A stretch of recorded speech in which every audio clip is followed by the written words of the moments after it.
Nako, mga kababayan, eto pa. Ito yung sunod, mga kababayan, tapos na tayo dyan. Oo, kay Diyos ko, wala ka na mga asahan dyan, mga kababayan. Ha? Do you think, mga kababayan, mananalo pa kaya yan si Libistic kayo si Claire Castro? Yung politiko nga na inendorso nung, ni Pandak, alungay. Niya? Ay, nako. Mabuti pa naglana siya ng putot, di ba? Para siyang nagluto ng kanin na puro sabaw, naging lugaw. Di ba? Naimbag nga malim. Ayan, Ma'am Nids. Ayan, naimbag na rabii. So, ngayon mga kababayan, dito tayo kay Trillanes. So, ano nga ba yung kay Trillanes, Kent? Nako, eto na nga mga kababayan. Yung kay Trillanes po, mga kababayan, ay nag-file po ng panibago. Nag-file ng panibago, mga kababayan, na kaso si Trillanes laban dito sa 18 Marines. Nako po, mga kababayan. Ngayon, mga kababayan, kung may pasabog, ang 18 Marines na nag-deliver daw sila ng ganito, nag-deliver sila ng ganyan, mga kababayan, abangan natin si Trillanes may pasabog rin. Kasi, mga kababayan, yung kasamahan ng 18 Marines ay sumurinder kay Trillanes at kinanta kay Trillanes kung sino ang nag-alok sa kanila para lumabas daw di umano at magkano ang bayad. Nako, eto na mga kababayan. Nako, darating ang panahon, magbabaliktaran talaga to, mga kababayan. Sabi ko sa inyo, mga kababayan, tama nga, ang sabi ni Ma'am Ginger T, hindi talaga tatantanan ni Trillanes yan. Si Digo nga eh. Ito paalala ko sa inyo mga DDS at sa 18 Marines. Si Digo nga hindi tinantanan ni Trillanes. 8 taon niyang hinintay, edi ngayon nakulong, kayo pa kaya? Diba? So ngayon mga kababayan, pakinggan niyo po ito, si Trillanes nag-file na naman ng panibagong complaint. Na naglamang cyber libel si dating Senator Antonio Trillanes sa Department of Justice laban sa 18 dati umanong miyembro ng Philippine Marines na sinasabi nagpadala ng mali-malitang pera sa ilang opisyal. Balita mula sa DOJ, hatid ni Radyo Patrol, Steve Ras. Steve. Jeff, muling pinabulaanan ni dating Senador Antonio Trillanes ang mga pahayag ng mga umunoy dating sundalo na natigumano sa kanila ng mali-malitang pera para sa kanya para ibigay sa mga tauhan ng International Criminal Court. Ayon kay Trillanes, may 5 umanong retired at active na dating kasamahan ng mga nasabing sundalo ang inalok ng pera para magbigay ng pahayag pero Ayan, narinig nyo mga kababayan? Merong 5 na kasamahan nitong 18 Marines. Kaya pala mga kababayan, yung 18 naging 6 na lang. Nako, mga kababayan, merong 5 na kumanta na. Kaya kung napansin ninyo mga kababayan, yung 18, 6 na lang. 6 na lang ang pumirma doon sa NBI dito sa 18. Kasi yung 5 pala, yung 5, nagsumbong na kay Trillanes. Naku, patay ka niya. Ala, ito na. Ulitin ko pahayag ng mga umunoy dating sundalo na natigumano sa kanila ng mali-malitang pera para sa kanya para ibigay sa mga tauhan ng International Criminal Court. Ayon kay Trillanes, may 5 umanong retired at active na dating kasamahan ng mga nasabing sundalo ang inalok ng pera para magbigay ng pahayag pero hindi umano nila ito tinanggap. Natanggap ni Trillanes ang impormasyong may atras ng mga umunong miyembro ng Marines pagkatapos kausapin ng NBI na itinuro na rin umano kung sino ang nagdidikta ng kanilang mga sasabihan. Ayan na! Kaya kung napansin ninyo mga kababayan, 18 Marines. Nakalagay doon 18. Pero mga kababayan, doon po nung pumunta sa NBI, yung 18, 6 lang ang pumirma. So ibig sabihin, yung the rest, naghahatrasan na. So ngayon mga kababayan, yung 5 na kay Trillanes na at yung the rest, nagsumbong na sa NBI kung sino ang nasa likod at magkano ang bayad sa kanila. Patay ka din na. Naku, kaya pala mga kababayan, nalaman-laman ko doon sa NBI according sa aking mga biik na walang puwet, na mga chismosang mga biik, na 6 lang pala talaga ang pumirma. So sabi ko, 18 yun tas 6 lang. Nasaan yung 12? So yung 12 mga kababayan, Yung 12, umatras na. Hala ka, patay ka din na. Tapos yung 12, kuhaan mo ng 5, nandun kay Trillanes. Oo, hala. Ngayon, ito ang importante. Within the next few weeks, mabubuo na yung picture. Kasi may mga dati silang kasamahan na naalokan din. Naalokan ng pera para lumabas. At meron na sa kanilang iba na na bumibigay na at malapit na magsabi ng totoo. Hala. Dagdag ang nasabing cyber libel complaints sa naunang kasong perjury laban sa grupo, gayon din sa cyber libel complaints laban kina Attorney Levy Baligot at iba pang personalidad. Pinalaan ni Trillanes ang mga nirereklamo na hindi siya titigil sa pagsampa ng kaso hanggat nagpapatuloy ang umunay pagkalat ng maling impormasyon laban sa kanya. Yan ang balitang kumpirmado. Sigurado, ito ang Radyo Patrol Steve Raz, DZMM. Ayan na. Oh. Yan nga, sabi ko sa inyo mga kababayan eh.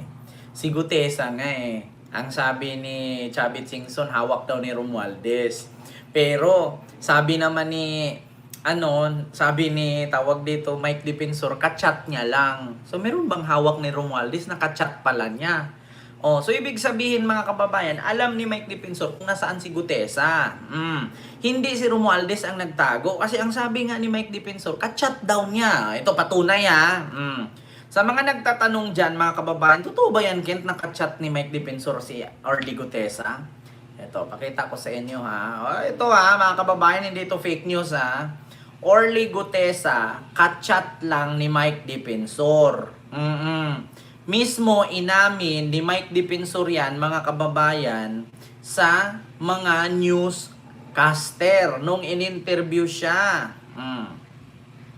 Wait lang ha mga kababayan, hanapin natin. Kasi sa totoo lang mga kababayan, inamin na mismo ni Mike Defensor. Ay, ito. On. Ayan. Ayan, wait lang. Ano yung sinasabi mo kung kay Orly Gutesa? Wala akong direct sa kanya. Hindi siya...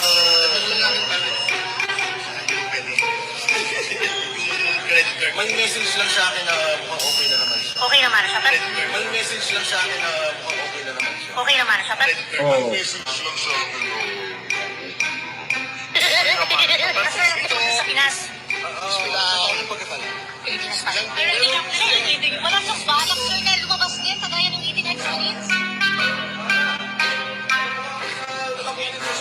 Pero sir, possible na lumabas din siya. Lumabas ulit. Lalabas siya ulit.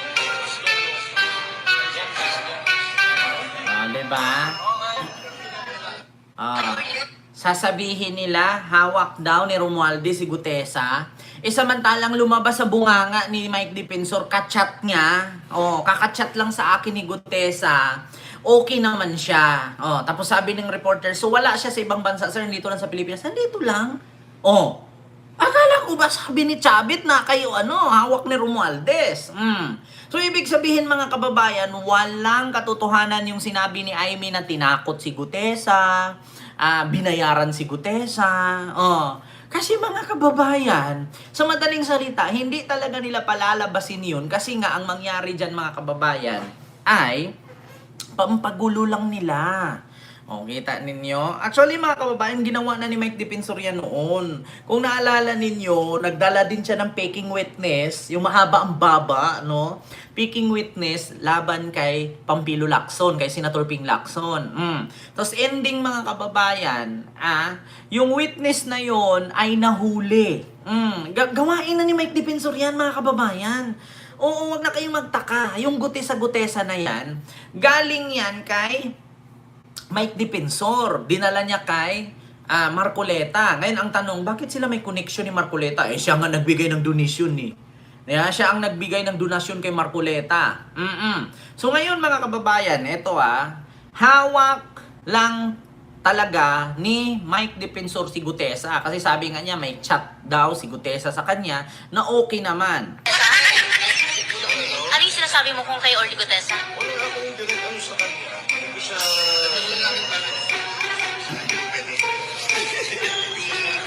May message lang sa akin na mukhang okay na naman siya. Okay naman siya. Pero, May message lang sa akin na mukhang okay na naman siya. okay naman siya. Pero, May message lang sa akin na...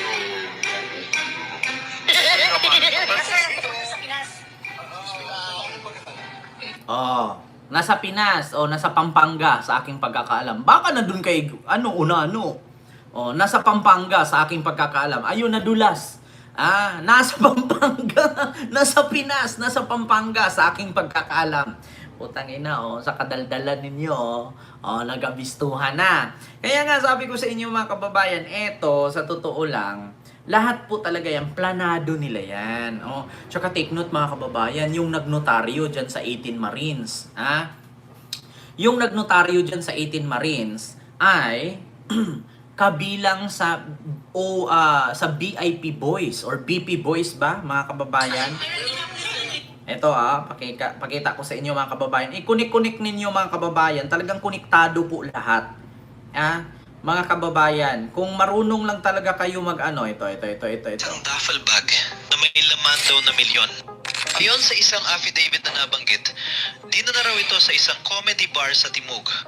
At ayon sa parehong kwento, ang bag ay dinala papunta sa opisina ni Reynold Monsayak. Interesting lang, kasi ang Timog Morato Strip ay kilala ring tambayan ng isang grupo na tinatawag na ilan na BP Boys. Marami sa kanila galing sa parehong social circles, San Vida at San Sebastian Networks. Isa sa lumilitaw sa orbit, si Attorney Ryan Kilala, kilalang solid sa ito. At si Attorney Charlie Pascual, ang nagnotary sa affidavits ng 18 Marines. Kapag pinagdugtong-dugtong ang details, mapapatanong ka na lang, coincidence lang ba lahat na ito?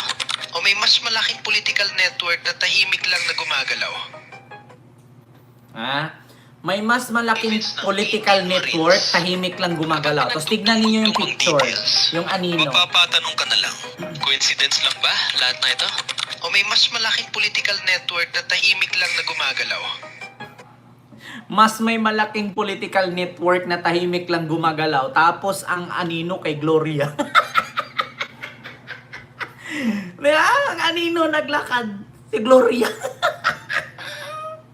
Sabi ko nga sa inyo mga kababayan, ay naku po. Natawa ako. May ang tawag doon, malaking politiko na nasa likod na gumagalaw. Tapos, paano naging malaking politiko yun? Apakaliit. Ayan na mga kababayan, huli na. Maliit yung anino pero malaking politiko. Tapos yung buhok gumaganon pa. Tapos sasabihin niya, Daw Menso! Daw Menso! Yung gumaganon sa yung gumaganon sa Congress, Daw Menso! Daw Menso! Gusto niyo ba mga kababayan makita? Political. Ito ayan na. Daw Menso! Daw Menso! Ito yun mga kababayan. Daw Menso! Daw Menso! Daw Menso! Ayan Daw Menso! Daw Menso!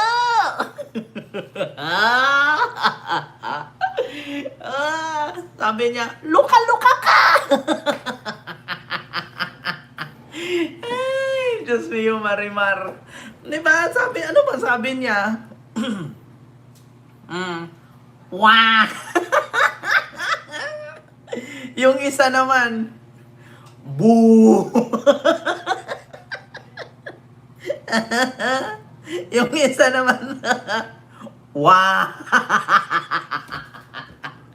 Wah! Boo! Tangin na talaga. Ay, naku mga kababayan. Diyos mio, Marimar pa. Iba-iba kasi tsura kasi niya dito. Ano ba kasi pinagagawa niya dito? Hindi ko maintindihan din bakit ganyan. Nagtaas siya ng kamay. Kumanta pala siya ng Itbulaga dito. Sa Luzon, sa Visayas, at sa Mindanao. Sabi niya pala. Ayan sabi niya, mga kababayan, sa Luzon. Sa sa Visayas. Sabi niya kasi, at sa Mindanao. Kaya pala na ganun yung gusto niya. Kumanta pala siya, It Bulaga. Kasi nabisto sila ni Martin na-impeach nila si PBBM. Ending, si Sara pala ang na-impeach. Ay, sabi niya, sa Luzon, sa Visayas, at sa Mindanao. Kumanta pala siya ng ganon. It Bulaga. Na-it Bulaga ni Martin. Hindi natuloy yung impeachment. Si Sara na-impeach. Ay, putragis na yan. Diba? So, yun lang mga kababayan. Maraming salamat po, no, sa inyong lahat.